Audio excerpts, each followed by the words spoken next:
ماشاء اللہ یہ سلسلہ ذکر اللہ کا چل رہا ہے. ماں برادر صاحب سے بھی اس کا ذکر کیا ہے, خوش ہوئے. تیز چلتا ہے, تھوڑا مختصر سا ہے, کوئی زیادہ نہیں ہوتا. یہ تو خود ذکر کرنا ہے اور کچھ تھوڑا سا سنا بھی دیا جاتا ہے.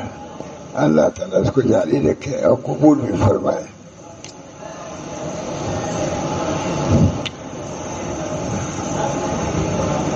حلم اور عفو کا بیان, اخلاقیات کو بیان کر رہے ہیں. حلم اور عفو. امام غزالی نے فرمایا حلم بردباری وہ تب بھی سے افضل ہے. حلم بردباری, حلم مانے بردباری, وہ سب پی جانے سے افضل ہے. اس لیے کہ غصے کا پی جانا بتکلف بردباری اختیار کرنے کا نام ہے. غصے کو پی جانے کی ضرورت اس شخص کو ہوتی ہے جس کا غصہ بھڑک اٹھے اور وہ مشتعل ہو جائے. اس حالت میں سخت مجاہدے کی ضرورت ہوتی ہے. لیکن جب تک تم اس کو کرتے رہو گے بتکلف تو عادت بن جائے گی, پھر غصہ نہیں بھڑکے گا, اور کبھی بھڑک بھی اٹھے تو پی جانے میں مشقت نہیں ہوگی. اب اس کو پھر دیکھ لیجیے گا. یہی طبعی حلم و بردباری ہے. طبعی حلم و بردباری دو چیزیں ہیں, ایک علم ہے ایک حلم ہے. علم کو بھی درست کرنا ہے علم کے اعتبار سے, حلم کو درست کرنا ہے اخلاق کے اعتبار سے. تصوف کی بنیاد علم پر اور حلم پر ہے.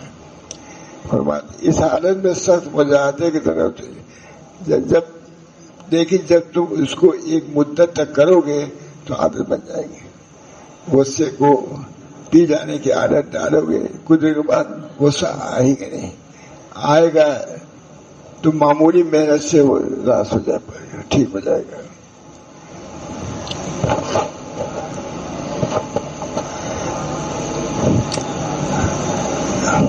لیکن جب تک اس کو ایک مدت تک کرتے رہو گے تو عادت بن جائے گی. غصہ آئے اس کو ضبط کر لیا,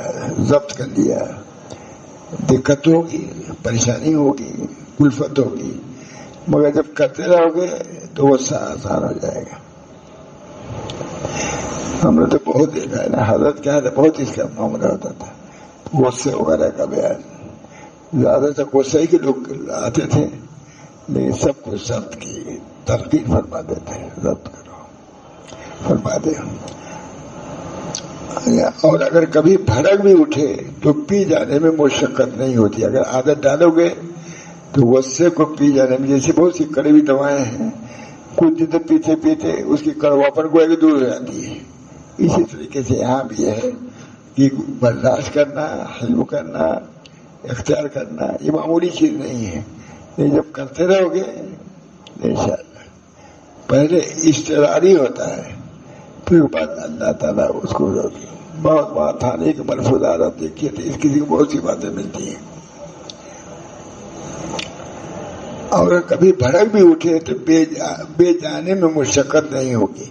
اور یہی طبعی حلم بردباری, ضبط کر لینا. کوئی غصہ آیا آپ نے ضبط کر لیے, اور یہ عقل کے کمال ہے. غصے کی قوت کے ٹوٹ جانے اور اس کے تابع عقل ہو جانے کی دلیل ہے. لیکن اس کی ابتدا بتکلف بردباری اختیار کرنے اور غصے کو تکلف کے ساتھ پی جانے سے ہوتی ہے. پہلی چیز نہیں ہوگی, آئے گا غصہ برداشت نہیں ہوگا, لیکن بتکلف برداشت کرتے کرتے عادت ہو جائے گی, پھر زیادہ غصہ نہیں آئے گا. اچھی بات ہے. بہت حضرت دو ہی چیزوں کو بیان فرماتے تھے, غصے کا ضبط کرنا, اسے توکل یہ بہت بڑی چیز بہرحال, اور اس کے تابع. لیکن اس کی ابتدا تکلف بردباری اختیار کرنے اور غصے کو تکلف کے ساتھ پی جانے سے ہوتی ہے. جب کرتے رہیں گے تو وہی عادت بن جائے گی, آسانی سے پھر وہ ضبط ہونے لگے گا. حضرت تھانے کے ملفوظات میں اس قسم کی چیزیں بہت ملتی ہیں. اللہ تعالیٰ اس کو بھی دیکھنے کی ضرورت ہے. میں تو کہتا ہوں ماتھانے کے ملفوظات کو ضرور پڑھنا چاہیے. اس میں کسی کی بہت سی باتیں ہیں، اصلاحی باتیں بہت سی ہیں ہوتے ہیں. اور جب ہم نے حلم بردباری اور قدم غیر و سبی جانے کے درمیان فرق کو سمجھ لیا تو اب بھی یہ بھی جان لیں ان دونوں کے مقابل ضد غضب عفو یعنی معاف کرنا ہے. لہذا اس پر عمل پیرا ہونا چاہیے. حلم و عفو کی تعریف: خود العفو وامر بالعرف وعارض عن الجاہلین. آپ عفو درگزر کیا کیجیے. نبی اکرم صلی اللہ علیہ وسلم کو حکم ہو رہا ہے اللہ کی طرف سے کہ آپ عفو درگزر کیا کیجیے، بھلائیوں کا حکم کرتے رہیے اور جاہلوں سے کنارہ کشی اختیار کیجیے. یہ طریقہ اللہ تعالیٰ نے فرمایا فاصدع بما تؤمر، سو آپ خوبی کے ساتھ درگزر کیجیے. اللہ تعالیٰ نے فرمایا سارعوا الی مغفرۃ من ربکم، اور اپنے رب کی بخشش کی طرف دوڑو اور جنت کی طرف جس کی وسعت آسمان اور زمین ہے، جو پرہیزگاروں کے لیے تیار کی گئی ہے. جنت پرہیزگاروں کے لیے تیار کی گئی ہے. اپنے نفس کے خلاف کوئی بات پڑے اس کو ضبط کرنا، یہ جنت کے دروازے کو کھلوانے والی صفت ہے. پرہیزگاری کے لیے تیار کی، جو خرچ کرتے ہیں خوشی میں کہتے ہیں، اور اپنے رب کی بخشش کی طرف دوڑو اور جنت کی طرف جس کی وسعت آسمان اور زمین ہے، جو پرہیزگاروں کے لیے تیار کی گئی ہے. جو خرچ کرتے ہیں خوشی میں اور تقریب میں اور غصہ ضبط کرنے والے ہیں اور لوگوں کو معاف کرنے والے ہیں.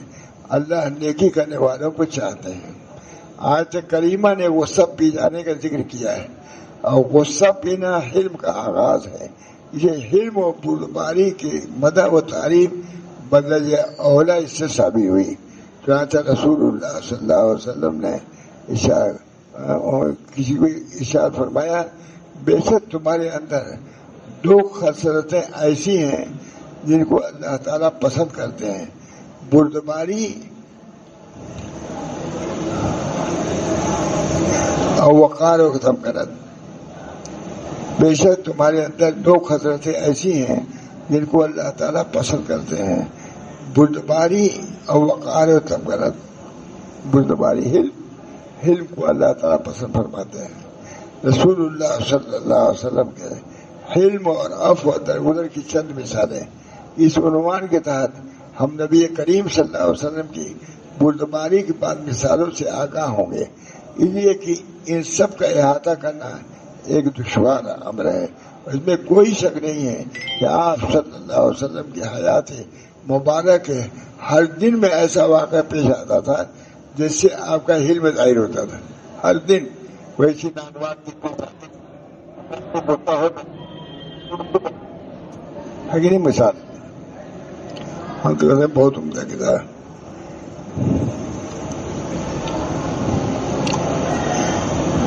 میں کوئی شک آپ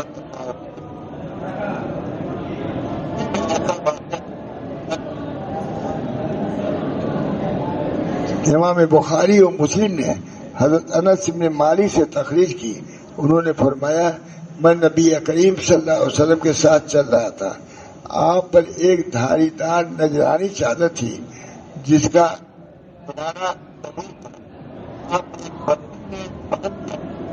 سختی کے ساتھ کھینچا، یہاں تک کہ میں نے نبی کریم صلی اللہ علیہ وسلم کی گردن کے سامنے کے حصے کو دیکھا کہ اس پر اس کے سختی کے ساتھ کھینچنے کی وجہ سے چادر کے حاشیہ کے نشان پڑ گیا.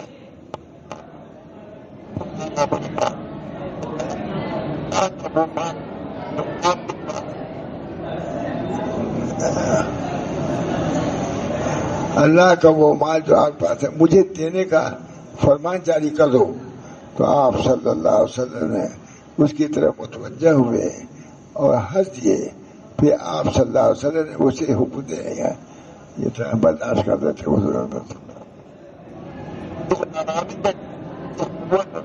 کے ساتھ تھا، جس کی وضاحت مسلم شریف کی ایک روایت سے ہوتی ہے.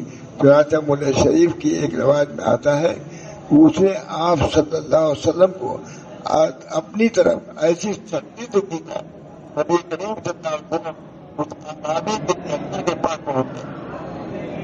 لیکن دوسری روایت میں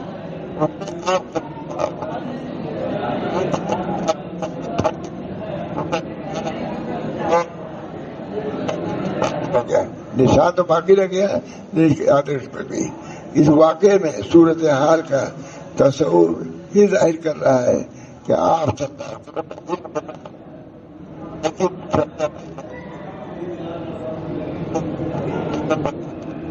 پڑ گیا لیکن حضور اقدس صلی اللہ علیہ وسلم کبھی ان پر خفا نہیں ہوتے تھے. اس واقعے میں صورتحال کا تصور ہی ظاہر کر رہا ہے کہ آپ صلی اللہ علیہ وسلم کا حلم کتنا عظیم تھا. بخاری و مسلم ہی حضرت عائشہ سے روایت کرتے ہیں کہ انہوں نے نبی کریم صلی اللہ علیہ وسلم پر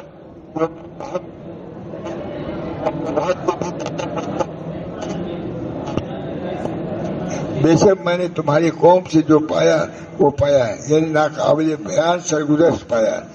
اور سب سے سخت کی بات مجھ کو ایسی پیش آئی وہ یوم اقبا ہے، جبکہ میں نے آپ کو اس اپنی کے سامنے پیش کیا ہے تو اسے میری بات کو قبول نہیں کیا ہے. اس سے مجھے بہت تکلیف ہوئی. میں سیدھا چل پڑا اور میں غمزدہ تھا. مجھے قرآن میں جا کر ہوش آیا، یہ کوئی جگہ ہے ہوش آیا. میں نے اپنا سر اٹھایا تو میں نے دیکھا کہ ایک بادل مجھ پر سایہ فغن ہے. میں نے دیکھا کہ اس میں جبریل السلام ہے. مجھ کو انہوں نے پکارا اور کہا اللہ نے تمہاری قوم کی بات جو اس نے تم سے کی سنی اور جو جواب انہوں نے تمہیں دیا اس کو بھی ہم نے سن لیا. اللہ تعالیٰ نے آپ کے پاس پہاڑوں کے فرشتوں کو بھیجا تاکہ آپ ان کے بارے میں جو حکم چاہیں حکم فرما دیں. پھر پہاڑوں کے فرشتے نے مجھ کو پکارا، مجھ کو سلام کیا، پھر کہا اے محمد، پھر کہا یہ اس کے بارے میں ہے جو آپ چاہیں کریں پھر عذاب بھیج دیا جائے. اگر آپ چاہیں تو میں ان دونوں پہاڑوں کو ملا دوں. تو آپ نبی صلی اللہ علیہ وسلم نے فرمایا نہیں، بلکہ میں امید کرتا ہوں کہ اللہ تعالیٰ ان کی پشتوں اور سینوں سے ایسے لوگوں کو نکالے جو اللہ وعدوں کی عبادت کریں گے اور اس کے ساتھ کسی چیز کو شریک نہیں کریں گے. یہ دن نبی کریم صلی اللہ علیہ وسلم پر یوم احد سے زیادہ سخت تھا. اور احد کے مسلمانوں کو جو مصیبت پہنچی، نبی صلی اللہ علیہ وسلم کے چہرے مبارک زخمی ہوا اور آپ صلی اللہ علیہ وسلم کے سامنے چار دانت شہید ہو گئے اور خود آپ کے سر مبارک ٹوٹ گئے. آپ کے صحابہ میں سے 70 صحابہ شہید ہوئے. بہرحال یہ چیزیں ہوئیں، ان میں حضور صلی اللہ علیہ وسلم برداشت کیا. یہ سیرت بھی پیش نظر رکھنے کے لائق. جیسے اور چیزیں سنائی جاتی ہیں، یہ باتیں حضور کو اس دین کی تبلیغ میں ارشاد میں کتنی مشقتیں ہوئی اس کو بھی پیش نظر رکھنا چاہیے. یہ نہیں کہ تھوڑی سی بات ہوئی تو اس سے بدن ہو گیا سب کام چھوڑ دیا، یہ نہیں ہونا چاہیے. اللہ تعالیٰ ہم سب لوگوں کو نبی اکرم صلی اللہ علیہ وسلم کے دین کی تبلیغ کی، اس کی اشاعت کی توفیق برابر فرمائے. خود اپنی اصلاح کی فکر پیدا فرمائے اور دوسروں کی اصلاح کی فکر رکھیں. اللہ تعالیٰ مجھ کو بھی آپ سب لوگوں کو اس کی توفیق برابر فرمائے. وآخر دعوانا الحمدللہ. اللہم صلی علی سیدنا اللہم آت نفسی تقواہا وزکھا انت خیر من زکاہا انت ولیہا ومولاہا. اللہم انی اسألک العفو والعافیۃ فی الدین والدنیا والآخرہ. اللہم اصلح لی شأنی کلہ ولا تکلنی الی نفسی طرفۃ عین ولا تنزع منی صالح ما آتیتنی ولا تفتنی فیما حرمتنی. اللہ تعالیٰ ہمارے تمام دعاؤں کو قبول فرمائے اور جتنے بدخلقی کی چیزیں ہیں اللہ تعالیٰ ہمارے دلوں سے اس کو پاک و صاف فرما دے. صحیح معنوں میں اللہ سے نسبت اور تعلق پیدا فرما دے. ربنا تقبل منا انک انت السمیع العلیم برحمتک یا ارحم الراحمین بحرمت سید النبی الکریم صلی اللہ تعالی علیہ وسلم.